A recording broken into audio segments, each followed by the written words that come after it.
Dobrý Dobrý deň. Vítajte v časti Receptár, kde spolu s Michalom A si Petrom ukážeme pár chutných receptov.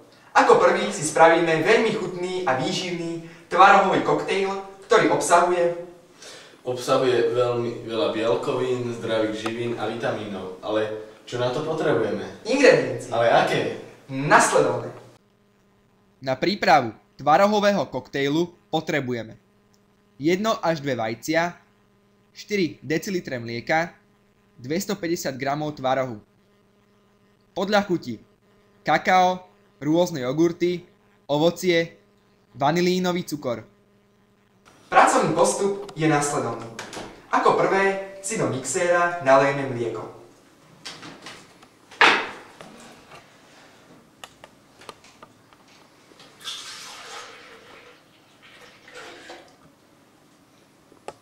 Výborne, Michal. Teraz si pomocou lyžičky do mixéra vylejeme tvaroh. Od množstva vôbec nezáleží. Je iba na vás, koľko si toho uchutíte.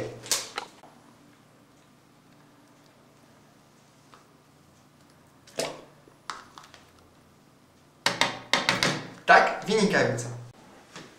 Samozrejme, nesmieme zabudnúť ani na vajíčko.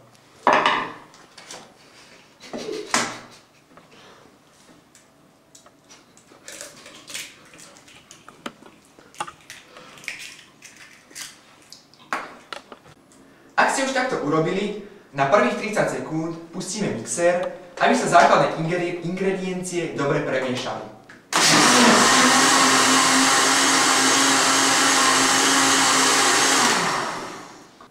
Týmto sme si vytvorili základ nášho koktejlu. Teraz záleží už len na vašej chuti a fantázii, aké ďalšie ingrediencie do danej hmoty pridáte. Môžeme tam pridať banán, zatiaľ poprosím Michala, aby tam pridal napríklad jahody, jogurty alebo kakao.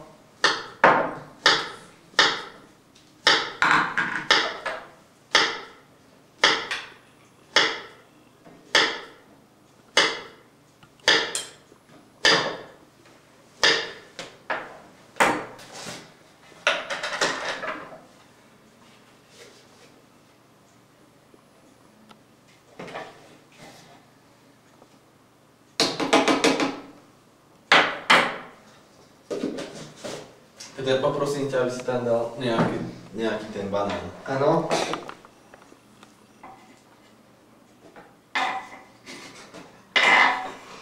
Ale opatrne, nech sa... Áno, zvládli sme to, Michal. Pridáme ešte nejaký ten jogurt. Áno. Napríklad môžeme pridať Actimel, je jedno aký mliečný výrobok. Pre zlepšenie chuti, aby daný nápoj bol sladší, môžeme pridať buď vanilkový cukor, alebo škoricový. My tu máme vanilínový.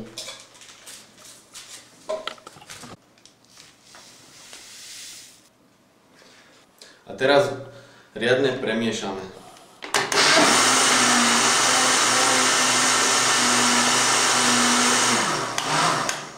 Úspešne sme zvládli prípravu nášho koktajlu. Poďme degustovať! Tak ochutnáme. Dobrú chuť. Dobrú.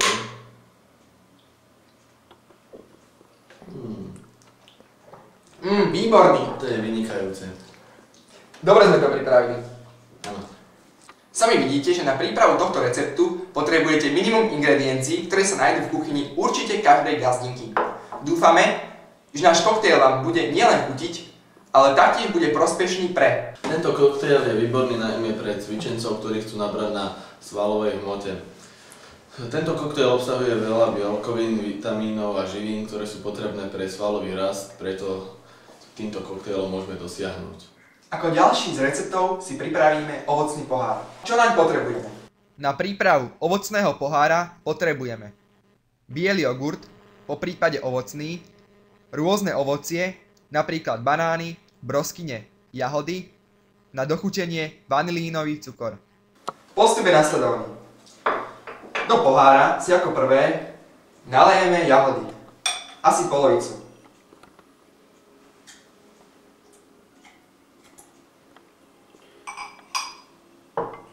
Druhá vrstva bude jogurt.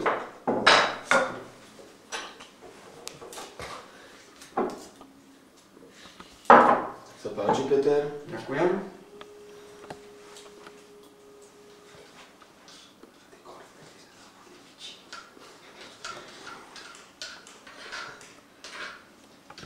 Ďalej postupujeme banány. Nechajme si nejaké ešte aj na vrchnú ozdobu.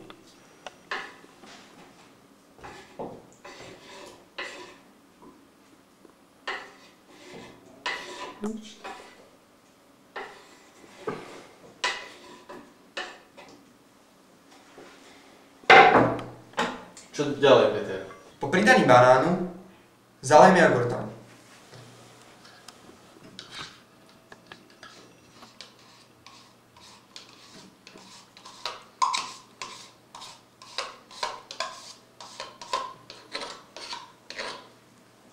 Ako ďalšie prídu na rad broskyne.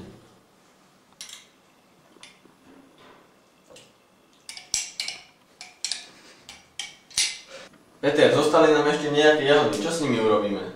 Neviem, čo navrhuješ? Šubiš tam.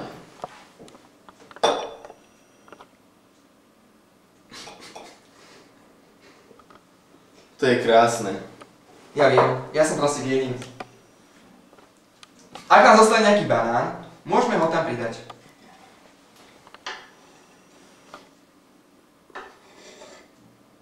Samozrejme všetko s mierou.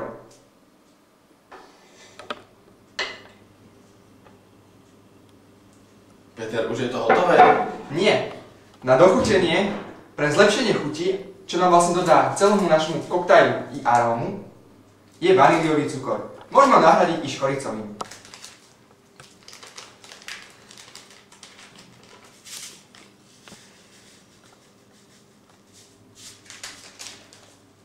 Náš ovocný pohár je hotový. Poďme degustovať. To je dobrota. Výborné. Tento ovocný pohár je vhodný najmä počas horúcich letných dní, kedy príjemne osvieži a rovnako obsahuje množstvo bielkovín z jogurtu a taktiež vitamínov z použitého ovocia.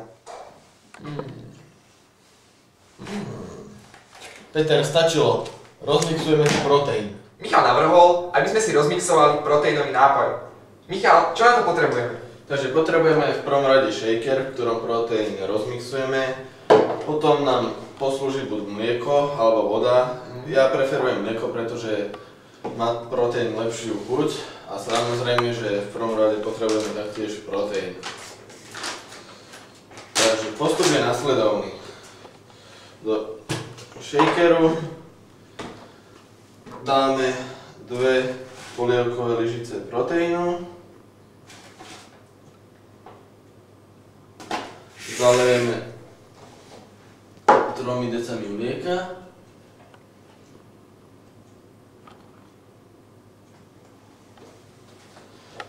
A rozmixujeme.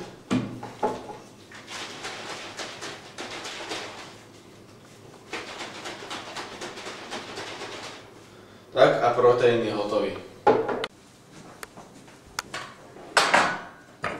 Veríme, že naše recepty vám budú chutiť a budú pre vás prospešné. Ďakujeme.